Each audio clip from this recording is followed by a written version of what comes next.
It was generally quieter on Tuesday than fast days in most of eastern and southern Ukraine, but violence flared at dusk in the eastern port of Mariupol, where a spokesman for pro-Moscow militants told Russia's Itar-Tass news agency that one person was killed and 3 wounded in an attack on a checkpoint.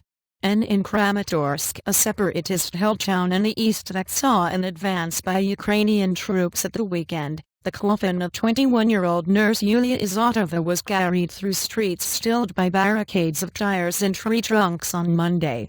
Scattered red carnations traced the route.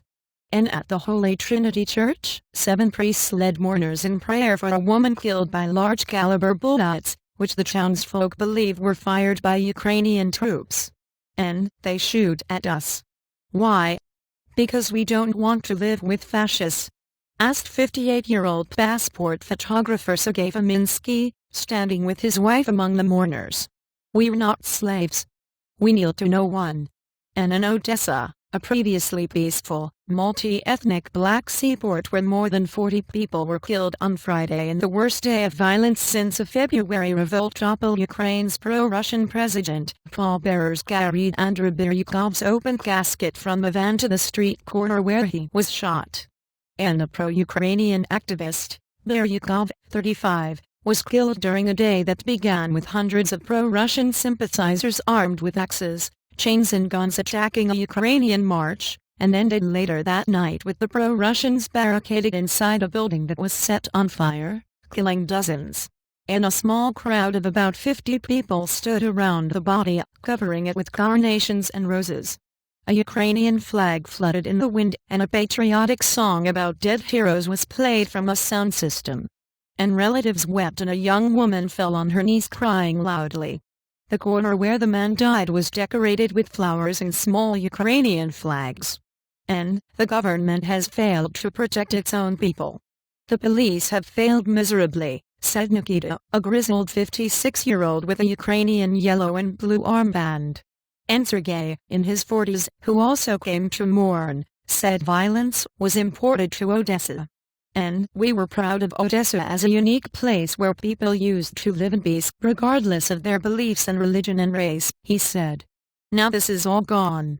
And in Mariupol, the main port for the eastern coal and steel region of the Donbass, pro-Moscow militants told Russian news agencies that one of their checkpoints on the outskirts was attacked late on Tuesday by Ukrainian forces or by pro-Kiev militia, and they were preparing to repel further assaults.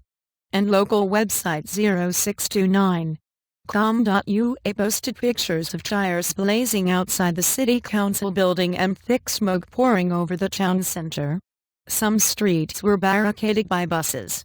And the surge in violence has changed the tone of international diplomacy, with even cautious European states speaking increasingly of the likelihood of war in a country of around 45 million people the size of France. And the bloody pictures from Odessa have shown us that we are just a few steps away from a military confrontation, German Foreign Minister Frank-Walter Steinmeier said in interviews published in 4 European newspapers. And Crimea playbook and the next few days could prove decisive. Separatists in the Donbass region say they will hold a referendum on secession on Sunday, similar to the one that preceded Russia's annexation of Crimea in March. And in Washington, U.S. Secretary of State John Kerry denounced any attempt at a vote as bogus, saying, "We flatly reject this illegal effort to further divide Ukraine. And this is really the Crimea playbook all over again, and no civilized nation is going to recognize the results of such a bogus effort," he said in a news conference with EU Foreign Policy Chief Catherine Ashton. And he again cautioned Moscow that Washington would impose more powerful sanctions designed to hurt Russia's economy if it tried to disrupt Ukraine's presidential election set for May 25. And Kerry suggested, however, that moving too soon on tougher sanctions before diplomatic efforts have been fully explored could backfire. He said he would meet ministers in Europe next week to discuss the next steps on Ukraine. And Western concern so far has not been matched by any serious action that might dissuade Russian President Vladimir Putin.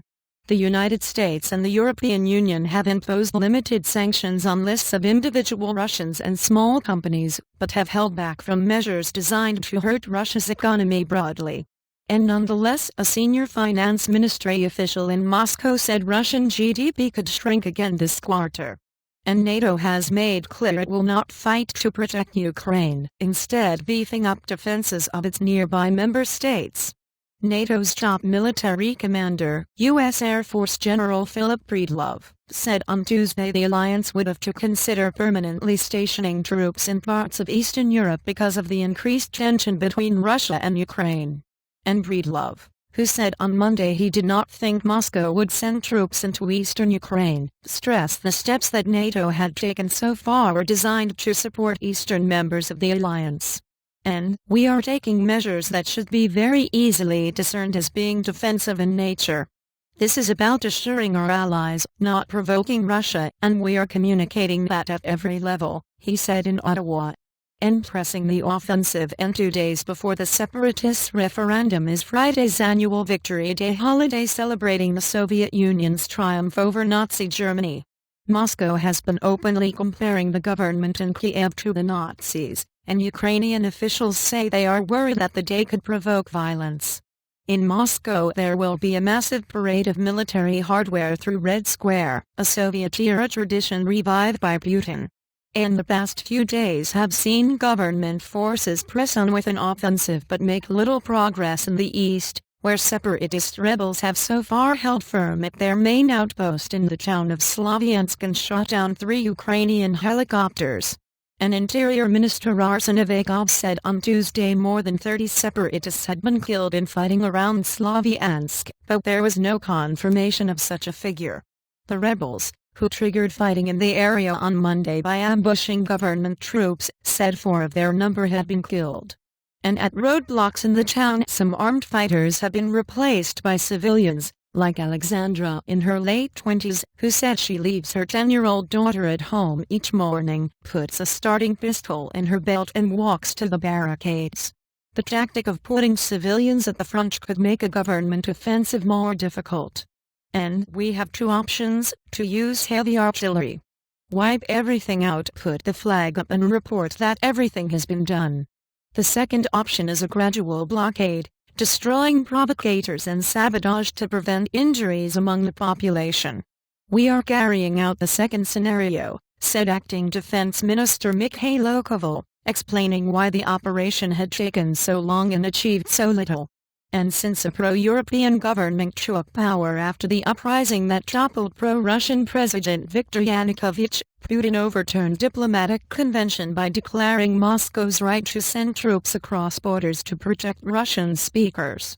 And since Crimea's annexation, armed separatists have taken control of most of the Donbass, which accounts for about 15% of Ukraine's population and a third of industrial output.